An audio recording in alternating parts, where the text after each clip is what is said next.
DC বলছেন যে তারা জানাবেন, কিন্তু তারা যেটা স্পষ্ট করে দিয়েছেন সংগ্রামী যৌথ মঞ্চকে, যে তাদের যে এসওপি রয়েছে সেই অনুযায়ী বিভিন্ন জায়গায় তারা ব্যারিকেড করে থাকেন এবং সেই অনুযায়ী কালীঘাট অভিযান করলে যে স্ট্যান্ডার্ড অপারেটিং প্রসিডিওর রয়েছে সেই অনুযায়ী বিভিন্ন জায়গায় তারা ব্যারিকেড করেছেন। এখন সেই ব্যারিকেড তারা সরাবেন কি না সেটা তারা একটু বাদে সিদ্ধান্ত নেবেন। আর সংগ্রামী যৌথ মঞ্চের বক্তব্য হচ্ছে যে যতক্ষণ না এই ব্যারিকেড সরানো হচ্ছে তারা এই ব্যারিকেডের কাছাকাছি আসবেন না, তারা এই ব্যারিকেড ফেলে দিয়ে এগোনোর কোনো পরিকল্পনা তাদের নেই। তারা যেটা সিদ্ধান্ত নিয়েছেন যে তারা একদম ধর্মতলার মোড়ের কাছাকাছি তারা থাকবেন, তারা ধর্মতলার মোড়ের কাছাকাছি থাকবেন। এই মুহূর্তে আমরা দেখতে পাচ্ছি যে পুলিশের মধ্যেও একটা আলোচনা হচ্ছে এই ব্যারিকেড সরানোর ব্যাপারে, যে ব্যারিকেড সরিয়ে হাজরা অবধি যেতে দেওয়া হবে কি হবে না সেটা হচ্ছে মূল প্রশ্ন এই মুহূর্তে দাঁড়িয়ে গেছে। তুমি দেখো যে ইতিমধ্যে সংগ্রামী যৌথ মঞ্চের সদস্যদের সঙ্গে ডিসি কথা বলে এসছেন এবং আমরা যে জায়গাটা রয়েছি তুমি দেখো যে এই জায়গায় পরপর ব্যারিকেড করা হয়েছে। এখানে পুলিশ কর্মীরা তারা রয়েছেন, ওখানে দুটি গাড়ি রয়েছে, সামনে ব্যারিকেড করা হয়েছে, দড়ি বেঁধে দেওয়া হয়েছে এবং সংগ্রামী যৌথ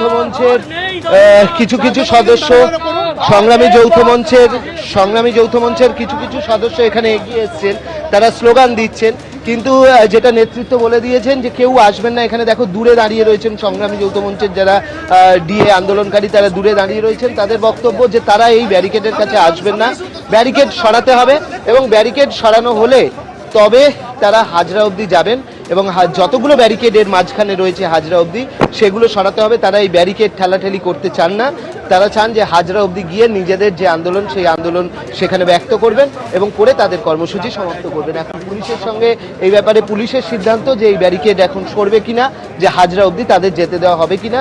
পুলিশ প্রশাসন এ ব্যাপারে তাদের ঊর্ধ্বতন কর্তৃপক্ষের সঙ্গে এই মুহূর্তে কথা বলছে। একেবারে অর্ণব, তুমি আমাদের সঙ্গে থাকো। সরাসরি আপনারা দেখতে পাচ্ছেন ভারতীয় জাদুঘরের কিছুটা আগে ব্যারিকেড করে দিয়েছে পুলিশ, কারণ সংগ্রামী যৌথ মঞ্চের তরফে আজ মিছিলের ডাক দেওয়া হয়েছিল, কালীঘাট অভিযানের ডাক দেওয়া হয়েছিল, কিন্তু ধর্মতলা চত্বরেই তাদের মিছিল শুরুর পরেই তাদের পুলিশ আটকে দেয়। কিন্তু এই ব্যারিকেড খোলা হবে কিনা সেটাই হচ্ছে সব থেকে বড় প্রশ্ন।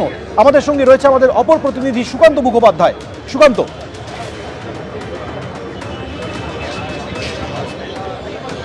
একেবারে দেখো, কিছুক্ষণ আগে আমরা দেখলাম যে ডিসি সেন্ট্রাল তিনি যখন সংগঠনের কাছে যাচ্ছিলেন তিনি বলেছিলেন যে তিনি কথা বলবেন এবং তারপরে তারা সিদ্ধান্ত নেবেন। আমরা দেখলাম কিছুক্ষণ কথা বলার পরে এই মুহূর্তে joint CP crime Rupesh Kumar তিনিও এখানে উপস্থিত রয়েছেন। তারা এই মুহূর্তে আলোচনা করছেন যে পরবর্তী পদক্ষেপ তাদের কি হবে। তবে পুলিশ সূত্রে যেটা খবর যে যেহেতু এই যে কালীঘাট চলো অভিযান তার কোনো অনুমতি পুলিশের তরফে নেই, সেই কারণে কিন্তু মিছিল এখানেই তাদেরকে আটকানো হবে, অর্থাৎ ব্যারিকেড খোলার কিন্তু কোনো প্রশ্নই নেই। সেক্ষেত্রে দাঁড়িয়ে এখন দেখার যে যারা এই আজকে আন্দোলন করছেন, অর্থাৎ সংগ্রামী যৌথ মঞ্চ থেকে শুরু করে সেখানে একাধিক শিক্ষক সংগঠন রয়েছে, একাধিক প্রায় 50-এর উপর সংগঠন রয়েছে, তারা এর পরবর্তী পদক্ষেপ কি করবেন সেটাই কিন্তু এই মুহূর্তে দেখা যাচ্ছে। তোমাকে যে ছবি দেখাচ্ছি ব্যারিকেডের একদম সামনে ত্রিস্তরীয় সেই ব্যারিকেড পুরোপুরি আটোসাটো করে তা বাঁধা হয়েছে। ঠিক এই ব্যারিকেডের অপর প্রান্তে সেখানে যেমন মহিলা ফোর্স মোতায়েন করা হয়েছে, তার পাশাপাশি কিন্তু প্রচুর ফোর্স সেখানে ডিপ্লয়মেন্ট করা হয়েছে। তার ঠিক পিছনে আমরা দেখতে পাচ্ছি প্রিজন ভ্যান রয়েছে এবং আরও একাধিক জায়গা থেকে কিন্তু আরও পুলিশ ফোর্স এইখানে ধর্মতলাতে ডেকে আনা হচ্ছে।